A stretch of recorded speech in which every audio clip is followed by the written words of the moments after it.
Mon alignement sur la fréquence de mon environnement s'est fait assez naturellement. Paris, ville pleine de vivacité et d'activité, remplie d'âmes qui grouillent en son sein. Au fil du temps, je me suis alignée sur cette agitation, sur ce rythme effréné qui m'entoure. Sans prendre le temps de vivre chaque activité pleinement tant elle s'enchaîne, je me suis alors laissée emporter par mon propre élan. Et puis un jour, je suis arrivée à saturation. Saturation sociale, saturation face à toutes ces activités possibles, saturation sensorielle, en saturation tout simplement. De plus, l'hiver arrivant, mon corps ralentit. Mais Paris, elle, ne ralentit pas.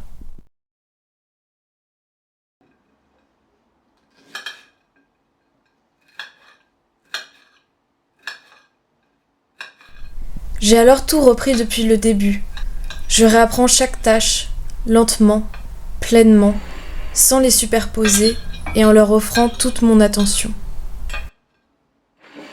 Au diable ma liste interminable d'activités à réaliser, activités que j'enchaînais avec une attitude presque robotique, haïssant le vide et le silence.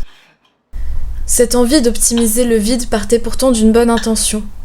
Utiliser au mieux le temps qui m'est imparti, pousser mes capacités à leur maximum, par simple curiosité d'où le chemin de la discipline et du travail pourrait me mener. J'ai toujours eu ce mode d'existence, l'éloignement des plaisirs facilement accessibles et la recherche d'un mode de vie idéal par l'organisation méticuleuse de mes journées. Mais mon esprit trouvant une forme d'exaltation dans toutes sortes de domaines, de sports, de sorties culturelles, d'humains à rencontrer, de lieux à contempler, les 24 heures ne suffisent pas pour rassasier ma faim. Pourtant, j'ai utilisé chaque minute de mes journées à bon escient, Paris dopant mes jours et mes nuits afin que tout devienne possible. Je le sens, il faut que je ralentisse. Ce ralentissement se fait naturellement lorsque je me rends à la campagne, mais il faut que je ralentisse volontairement ici. Il faut que j'accepte de faire des choix, de ne pas pouvoir être partout, tout faire et tout vouloir savoir, ne pas pouvoir voir tout le monde, tout lire et tout tester.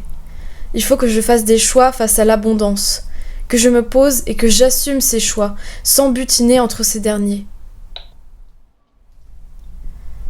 Je souhaite également prendre le temps de bien vivre, effectuer avec attention les tâches du quotidien, prendre le temps de bien manger, me reposer, faire du sport sans être dans une gestion optimisée de ces pans nécessaires de l'existence.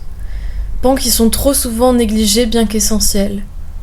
Bref, j'aimerais vivre plus lentement pour vivre mieux. S'entame alors un véritable travail de résistance. Résister face au courant, un courant puissant pouvant m'emporter à tout moment. Résister et m'introspecter pour trouver le rythme dont j'ai besoin, un rythme sain et durable. Résister ou partir, je ne vois pas d'autre solution. Il faut imposer son rythme sous peine de finir englouti par la cadence d'une danse que l'on pourrait maîtriser, apprécier, mais la musique est trop rapide. Imposer son rythme ou partir, trouver une autre musique si l'on ne supporte pas être en dissonance avec cette dernière. Mais je ne souhaite pas partir, je ne peux pas partir. Diverses attaches m'en empêchent. Je sens que j'ai encore beaucoup à faire ici. Je dois alors composer avec cet environnement stimulant mais effréné, marcher à pas de velours dans une ville d'hommes qui courent, cuisiner dans une ville au plat livré, trouver du répit dans une ville sans nuit.